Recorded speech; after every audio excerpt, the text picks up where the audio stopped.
తెలంగాణలోని రేవంత్ రెడ్డి సర్కార్ కీలక నిర్ణయం తీసుకుంది. రాష్ట్రంలోని 9,000 మందికి లబ్ధి చేకూర్చేందుకు చర్యలు ప్రారంభించింది. ఈ మేరకు అధికారులు కసరత్తు చేస్తున్నారు. ఇందుకోసం ఇవాళ రేపు అధికారిక ఉత్తర్వులు వెలువడనున్నాయి. కాంగ్రెస్ ప్రభుత్వం అధికారంలోకి వచ్చిన తర్వాత అర్హులైన ప్రతి ఒక్కరికి సొంతింటి కలను సాకారం చేసేందుకు చర్యలు చేపట్టింది.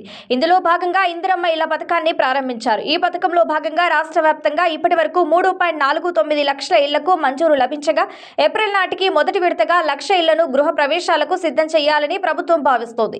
మిగిలిన ఇళ్ల నిర్మాణాన్ని జూన్ లేదా జూలై మాసం నాటికి పూర్తి చేసేలా కార్యాచరణ రూపొందించారు. ఇదే క్రమంలో రాష్ట్ర ప్రభుత్వం మరో కీలక నిర్ణయం తీసుకుంది.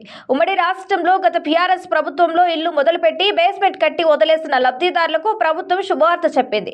వారికి కూడా ఇందిరమ్మ ఇళ్ల పథకం కింద ఇండ్లు మంజూరు చేయాలని ప్రభుత్వం నిర్ణయించింది. ఈ మేరకు నేడో రేపు అధికారిక ఉత్తర్వులు వచ్చే అవకాశం ఉందని అధికారులు పేర్కొంటున్నారు. ఉమ్మడి రాష్ట్రంలో ఇందిరమ్మ ఇళ్ల పథకంలో భాగంగా ఇండ్లు మంజూరై బేస్మెంట్ కట్టగానే ప్రభుత్వం మారింది.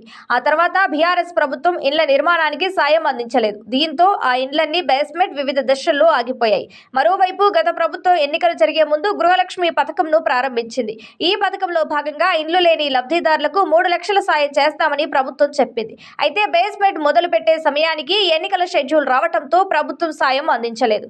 దీంతో ఆ ఇండ్ల నిర్మాణాలు పూర్తి కాలేదు. ఇలా రాష్ట్ర వ్యాప్తంగా 9,000 మంది ఉన్నట్లు అధికారులు గుర్తించారు. వారందరికీ ఇందిరమ్మ ఇండ్ల పథకం ద్వారా లబ్ధి చేకూర్చాలని ప్రభుత్వం నిర్ణయించింది. ఇందిరమ్మ ఇండ్ల పథకంలో భాగంగా ప్రతి ఇంటికి 5 లక్షలను ప్రభుత్వం అందజేస్తుంది. 3 నుంచి 4 విడతల్లో ఈ సొమ్మును లబ్ధిదారుల బ్యాంక్ ఖాతాలో జమ చేస్తుంది.